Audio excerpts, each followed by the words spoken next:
We are making chocolate pecan bars. They are wonderfully delicious and very, very popular.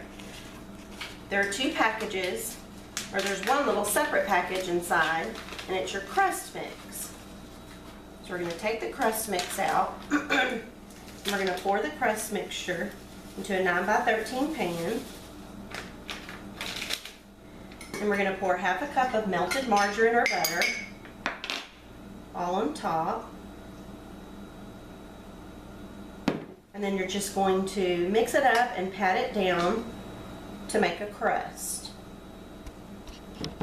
Okay, and now all the crust is evenly covering the bottom of the pan. We're going to take your mixture and you're going to try to spread it on top as evenly as possible. We've got some yummy pecans and chocolate chips.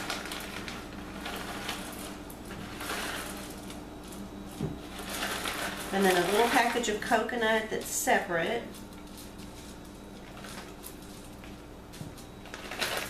You're going to take that out of the bag, and you're going to pour that evenly, or as evenly as possible, on top.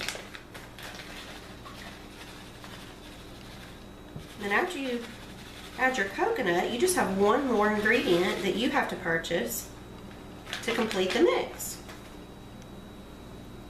And that's a can of sweetened condensed milk. It's a 14-ounce can, and you're just going to drizzle that on top. And then you're going to bake this at 350 for 25 to 30 minutes. And you want to make sure and get all that sweetened condensed milk, because there's a lot left over in the can. You scrape it out and pour it on, and then bake it.